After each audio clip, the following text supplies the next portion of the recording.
So I was thinking, if there were a few Christians who were as wholehearted as those businessmen are, और मैं सोच रहा था कि कुछ जो ऐसे मसीह हैं वह इस तरीके से पूरे दिल से समर्पित हों जैसे वे व्यवसायी हैं, we'd have some wonderful churches on the earth. तो इस पृथ्वी पर हमारे पास कुछ बहुत अच्छी कलीसियाएं होंगी. But for many Christians, church is sort of a small corner of their life. It's not central. और कुछ मसीहों के लिए जो वह कलीसिया है वह केवल एक सिरे का हिस्सा है, लेकिन उनका मुख्य भाग नहीं है. I'm not talking about having more meetings. मैं इस विषय में नहीं कहता कि आप बहुत सारी सभाएं लें. Some people think more meetings means more spiritual. कुछ लोग ऐसे सोचते हैं कि ज़्यादा सभाएं लेना यानी ज़्यादा आत्मिक बनना. It's not true. ये सच नहीं है.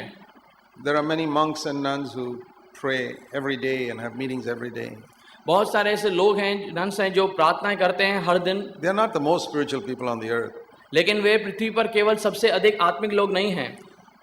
It's when you're gripped by the calling that people must see Christ in you.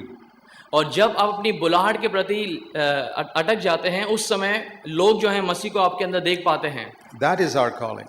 और यह हमारी बुलाहट है. And every time we fail in that calling, we have to repent and weep. और जब भी हम अपनी बुलाहट में कमज़ोर पड़ जाते हैं, नकार जाते हैं, तो हमें फिर पश्चाताप करके उसके अंदर बनना है. So remember, that is our calling as the body of Christ. और ये देखिए कि सबसे पहले हमारी बुलाहट है मसीह के देह के अंदर. What the first body of Christ did 2000 years ago, we have to do today. और जो पहले मसीह के देह ने कार्य किया वह हमें आज पूरा करना है. That's what we saw yesterday. Jesus said, "The works I do, you will also do."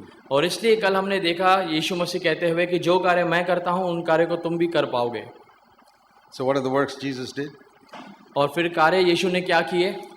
We're thinking of what he did in the first 30 years before he went out into his ministry. और हमने देखा उस 30 साल से पहले जब सेवकाई में जाने से पहले उसने क्या कार्य किए. He was interested in God's word. और वह परमेश्वर के जो कार्य हैं उसके अंदर रुचि रखते थे. परमेश्वर के वचन में वे इच्छा रखते थे. And he was subject to whatever authority God placed over him. और परमेश्वर ने उनके ऊपर जो भी अधिकार रखे थे उसके प्रति वे अधीन थे उनके. But I want you to see the secret of his life in those years.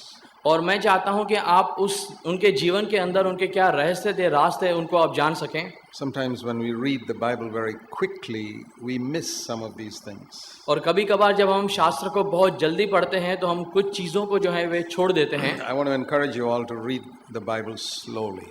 मैं आपको उत्साहित करना चाहूँगा कि जब भी आप शास्त्र पढ़ते हैं तो आप बहुत ही ध्यान से और धीरे से पढ़ें. Now listen to what I'm saying carefully. जो कुछ मैं बोलता हूँ कृपया उसे ध्यान से सुनें. It's better to let the Bible go through us once in our lifetime than we go through the Bible 50 times in our lifetime. Sorry? It's better to let the Bible go through us once. यह उससे कहीं अधिक अच्छा होगा केवल कि हम जो शास्त्रों को अपने अंदर से एक ही बार जाने के लिए अनुमति दें. Then we read the Bible 50 times in our life. कि हम शास्त्रों को खुद 50 बार बारीकी से हम उसके अंदर से जाएं. Because you read the Bible 50 times, it just increases your knowledge. और 50 बार जब आप शास्त्र पढ़ेंगे तो आपका जो नॉलेज है वो बढ़ेगा. For the Bible to go through us means everything written there becomes true in my life. और शास्त्र को अपने अंदर से जाने देना यानी कि जो कुछ उसमें लिखा है वो हम अपने अंदर उसको सही साबित करें. That means I claim every promise. इसका मतलब जो भी वादा लिखा गया है मैं उसको अंगीकार करता हूँ. I obey every commandment. हर एक आज्ञा को मैं पालन करता हूँ. Then this word will become flesh in me also. और फिर जो ये वचन है यह मेरे लिए भी देह बनता है. That's how it was with Jesus. और यही यीशु मसीह के साथ में हुआ. Every promise हर एक वादा that was in the word was he claimed in his life. जो कुछ शास्त्र में लिखा है उसने अपने जीवन में अंगीकार किया. And every command that God gave, he obeyed. और जो कोई आज्ञा परमेश्वर ने दी उसने उनको माना. That is our calling. और यही हमारी बुलाहट है. Now I don't know whether you see it like that. मैं नहीं जानता कि क्या आप इस तरीके से देखते हैं. If you see it like that, your life will be very happy. अगर आप इस तरीके से खोजते हैं तो आपका जो जीवन है वह बहुत ही खुश. Jesus was the happiest person that ever lived on this earth. यीशु मसीह इस पृथ्वी पर सबसे बड़े थे जो आनंदित थे. And if you really follow in his footsteps, और हमें उनके जो पदचिन्ह हैं उनको पीछा करना है उनका. then we will be as happy as he was. और फिर हम भी उसी समान आनंदित हो पाएंगे. But the secret is to claim every promise. लेकिन जो राज है वह यह है कि हर एक जो उसका वादा है उसको अंगीकार करना and to obey every commandment. और हर एक आज्ञा का पालन करना। That's the meaning of the Bible, whole Bible going through us once. और इसी बात का यह अर्थ है कि पूरा जो शास्त्र है वह हमें हमारे अंदर से गुजरे। I was thinking of why doesn't the Lord remove all our enemies? Why does the Lord not remove all our enemies? मैं सोच रहा था कि क्यों परमेश्वर ने हमारे सारे जो दुश्मन हैं उनको निकाला नहीं है। Then how will the word of God be fulfilled which says love your enemies? फिर परमेश्वर का ये वचन कैसे पूरा होता है जो कहता है कि तुम अपने दुश्मनों से भी प्यार रखो। How can you love your enemies if you don't have any enemies? आप कैसे अपने दुश्मनों से प्यार कर सकते हैं अगर आपके पास वे हो ही नहीं। If nobody curses you, how can you bless those who curse you? अगर कोई आपको श्राप देता ही नहीं तो फिर आप उनको कैसे आशीष दे सकते हैं जो आपको श्राप देते हैं। How can you do good to those who do evil to you if nobody does any evil to you? अगर कोई आपके साथ में दुष्ट नहीं करता तो दुष्टता नहीं करता तो कैसे आप उनको आशीष दे सकते हैं जो आपके प्रति दुष्ट हैं। So I have learned to thank God for my enemies. और फिर मैं सीख पाया कि मैं परमेश्वर का धन्यवाद करूं अपने दुश्मनों के लिए। They helped me to obey one scripture. और उन्होंने मेरी सहायता की ताकि मैं परमेश्वर का एक वचन को मैं मान सकूं, पूरा करूं। I thank God for those who curse me. और वे लोग जो मुझे श्राप देते हैं मैंने उनके लिए परमेश्वर का धन्यवाद किया। Because they helped me to obey the scripture which says bless those who curse you. क्योंकि उन्होंने मेरी सहायता की ताकि मैं परमेश्वर के वचन की आज्ञा मानूं जो मुझे कहता है कि तू जो तुझे श्राप देते हैं उनको आशीष दे। When people come and gossip to me about other people. और जब लोग मेरे पास आके दूसरे लोगों की बुराई करते हैं, Yeah, that's also good. और यह भी अच्छा है Because it helps me to obey one word. और फिर यह मेरे लिए सहायता करता है प्रभु के एक वचन के प्रति आज्ञा Which मानने को। says don't judge by what you hear. और वह वचन कि तू न्याय न करना जो तू सुनता है उसके प्रति। It's Isaiah 11 verse 3. यशायाह 11 अध्याय उसका 3 पद में लिखा है, Don't judge by what you hear. जो कुछ तुम सुनते हो उसके द्वारा न्याय मत करना। So if I don't hear gossip, how will I fulfill that verse? अगर मैं फिर वह बुराई जो लोगों की सुनते हैं वह अगर मैं सुनता नहीं तो कैसे फिर मैं न्याय People कर come पाऊंगा। people come and tell me all types of things. I say, okay, I listen to it, but I'm not going to judge. I'm not going to pass a judgment on that. लोग सारे इस बात के आगे बातें मुझसे करते हैं लेकिन फिर मैं अपने आप से कहता हूं कि मुझे उनका न्याय नहीं करना। मैं सुनता हूं लेकिन न्याय नहीं करता। But most human beings are not like that. लेकिन बहुत सारे जो लोग हैं वे इस समान नहीं हैं। As soon as they hear, they judge. जैसे ही वे सुनते हैं वे न्याय करना चालू करते हैं। Because we like to believe the worst things about other people. और हम जो हैं इस बात का न्याय करने में रुचि रखते हैं कि जो लोगों ने गलत काम किए उसके विषय में। And the race of Adam is like that. All the children of Adam are like that. और जो मनुष्य जो आदम की सारी संतान है वे उसी समान हैं। If you hear something good about somebody, you find it difficult to believe it. और अगर आप किसी के प्रति अच्छा सुनते हैं तो हमें कठिनाई होती है If उसमें you विश्वास करने के लिए। hear something bad, you say, yeah, it must be true. और अगर किसी के विषय में हम बुरा सुनते हैं तो हमें लगता है हाँ ये सच हो सकता है। When we become Christians, God turns us around. Sorry? When we become Christians, God turns us around. जब हम मसीह बने तो परमेश्वर ने हमें बदल दिया। Then we would rather believe something good than believe something bad. और हम जो हैं परमेश्वर के लिए अच्छा समझते हैं, कुछ अच्छा सुनते हैं और फिर बुरा भी सुनते हैं। No, we prefer to believe what is good about other people और हम than what is bad about them. हम दूसरे के प्रति अच्छा क्या है उसके अंदर रुचि रखते हैं, ना कि उसके अंदर जो बुरा है। So, this is what it means to become like Christ. और यही है यीशु मसीह के समान बनना। So I want you to see the secret of his life.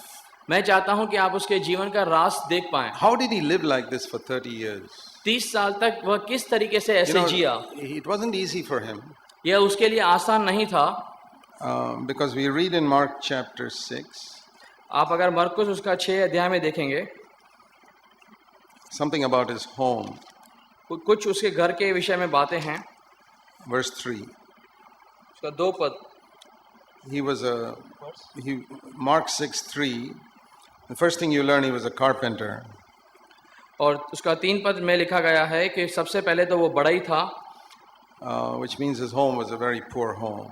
इसका मतलब कि जो उसका घर था वो बहुत ही गरीब किस्म का था। He didn't have a private bedroom all to himself. और उसके पास अपना व्यक्तिगत कोई कमरा भी नहीं था। And he had 4 brothers. Their names are all written here. और उसके पास 4 भाई थे जिनके नाम यहाँ पर लिखे हुए हैं। He was the eldest. और ये सबसे बड़ा था। Then next to him was James and Jose and Judas and Simon. और उसके बाद याकूब, योसेस, यहूदा और शिमोन थे। So James and Jude, the first and the third, are the ones who have written the letters of James and Jude in the Bible. और याकूब और यहूदा जो हैं, जो पहले और तीसरे हैं, उन्होंने इस बाइबल के अंदर जो लिखा है, याकूब और यहूदा की पत्री उनको लिखा है। But they were not converted in the beginning. लेकिन वे पहले से ही शुरुआत के अंदर वे They बदले got नहीं, converted after the resurrection of Jesus Christ. लेकिन यीशु मसीह के पुनरुत्थानित होने के बाद में उन्होंने अपना जीवन बदला। And it says here he had sisters, verse 3. और 3 पद में लिखा है कि उसके पास उसकी बहनें भी थी। I don't know how many. मैं नहीं जानता कि कितने होंगे। Sisters means at least 2, maybe more. और बहनें लिखा है, इसका मतलब कम से कम 2 होंगे या 2 से ज्यादा So होंगे। that means he had at least 4 brothers and 2 sisters younger to him. और यहाँ पर कम से कम उसके 4 भाई और 2 बहनें तो होंगे। So think of this house. और उसके घर की परिस्थिति देखिए, The father and mother, उसके माता पिता, and then Joseph must have died long ago because we don't hear about him. और याकूब Joseph. और जो यूसुफ के विषय में लिखा है कि वो कभी मरा, उसके विषय में जानकारी नहीं। So he must have died when Jesus was a young man. और जब यीशु मसीह जवान होगा तब यूसुफ मर गया। No, Joseph died. Joseph died when Jesus was young. जब यीशु मसीह जवान थे तब यूसुफ मर गए थे। So it was his mother and his 4 brothers and 2 sisters. और फिर वह अपने माँ और 4 भाई और 2 बहनों के संग में थे। He was the oldest man in the house. और वह अपने परिवार के अंदर सबसे बड़ा व्यक्ति था। He had the responsibility to take care of a family of 7 other people. और उसके ऊपर जिम्मेदारी थी अपने परिवार में जो 7 लोग थे उनकी। None of us have such a big responsibility. हमारे पास शायद इतनी बड़ी जिम्मेदारी नहीं हो To look after a family of 7 people, that's quite a big responsibility. कि 7 लोग परिवार के अंदर हों और इस जिम्मेदारी को हम उठाएं। To have a widowed mother. कि एक विधवा माँ है उसके पास। And on top of that, we read in John chapter 7, और उससे ऊपर हम मरकुस यूहन्ना 7 में हम पढ़ते हैं, verse 5, और उसका 5वां पद, that Jesus' brothers did not believe in him. क्योंकि यीशु के भाई भी उन पर विश्वास नहीं करते थे। You know, Mary would have told them, Maryam told the other children, ने अपने दूसरे जो बच्चे थे उनको ऐसा वो बताया होगा your eldest brother is special. कि आपका जो बड़ा भाई है वो खास है। He was not born through Joseph like the rest of you. और जैसे आप यूसुफ के द्वारा पैदा हुए, उसका जन्म यूसुफ के द्वारा नहीं हुआ। He was born in a special way in which nobody in the world was born. वह एक खास तरीके से इस दुनिया में अंदर पैदा हुआ जैसे और कोई पैदा नहीं हुआ है। The Holy Spirit came upon me कि पवित्र आत्मा मेरे ऊपर आया and produced him. और उसे पैदा किया। You think those brothers believed it? आप सोचते हैं कि क्या उसके भाई ने इस बात का विश्वास किया होगा? If your mother told you such a story, would you believe it? क्या आपकी माँ अगर आपको ऐसी कहानी बताए तो आप विश्वास करेंगे? He said, Mom, don't tell us such stories. आप कहेंगे माँ इस बात की कहानियां हमें मत सुनाइए। That's what all those brothers said. और ऐसा ही उनके भाइयों ने And कहा sisters. और उनकी बहनों ने। And they made fun of him. और फिर वे उसका मजाक They उड़ाते। must have troubled him and in so many ways for all those 30 years. और इन सारे 30 सालों के अंदर वे लोग उसे इसी बात को लेकर परेशान किया करते थे।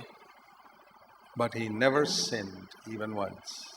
लेकिन कभी भी उन्होंने एक बार भी पाप नहीं किया। If you ask me what is the greatest miracle Jesus did, और अगर आप पूछें कि सबसे बड़ा चमत्कार यीशु मसीह ने क्या किया, it's the fact that he never sinned in such a home for 30 years. कि उसने कभी भी अपने परिवार के अंदर 30 साल तक कोई पाप नहीं किया। So many Christians, I've heard them complain like this. बहुत सारे जो मसीह हैं मैं देखता हूँ कि इसी तरीके से शिकायत करते हैं। Oh brother, there's nobody in my home who's a believer. ओ भाई मेरे परिवार के अंदर कोई It's विश्वास में नहीं, so difficult. बहुत सारा मुश्किल है, It's so difficult. ये बहुत My कठिन है। brothers trouble me, my mother troubles me, my sisters trouble me. मेरी माँ जो है, मेरे भाई जो है, मेरी बहन जो है वह मुझे बहुत परेशान करते हैं। Well, Jesus is your example. Look how he lived. और यीशु मसीह आपका उदाहरण है क्योंकि वह भी इसी तरीके से जिया। He was tempted just like us, it says. और जिस तरीके से हम सताए जाते हैं उसी तरीके से वह भी सताया If गया। I want to build the body of Christ, अगर मैं चाहता हूं कि मैं मसीह के देह को बनाऊं, then I must seek to understand how Jesus lived on this earth तो फिर मुझे इस बात को समझना है कि यीशु मसीह इस पृथ्वी पर कैसे जिए। and say, Lord, I want to live like that. और फिर मैं कहूं कि प्रभु मैं तेरे समान And जीना the चाहता whole हूं। training of Jesus was in a home where other than his mother, nobody believed in him. और फिर सारी जो शिक्षा यीशु मसीह की इस तरीके से हुई जहां पर केवल उसकी माता परिवार के अंदर विश्वास करती थी और कोई विश्वास में नहीं था। And all children know, supposing you have 4 younger brothers and 2 younger sisters who are always irritating you. और सोचिए अगर आपके पास 4 भाई और 2 बहनें हैं जो हर समय आपको इस बात को लेकर परेशान करते हैं। If you have a husband or a wife who's always troubling you, irritating you, अगर आपका पति या फिर आपके पत्नी जो है हमेशा इस बात को लेकर आपको सताते हैं, even to live 1 week without sin is difficult. और फिर एक सप्ताह पूरा गुजारना पाप करने के बगैर बहुत मुश्किल हो जाता है। Imagine living 30 years like that without sinning even once in your thoughts. सोचिए 30 साल तक ऐसा जीवन बिताना कि अपने सोच के अंदर भी कोई पाप न करना, Do not even have one bad thought about your husband or wife, कि केवल अपने पति या पत्नी के लिए एक बुरा विचार भी नहीं or आए, about your brothers or sisters, या फिर अपने भाई और अपने बहनों के लिए भी, or brother-in-law or mother-in-law or anybody. या फिर अपने देवर या फिर अपनी सास के विषय में। I tell you, even one day is difficult. और मैं आपसे बताना चाहता हूं कि एक दिन भी ऐसा गुजारना मुश्किल है।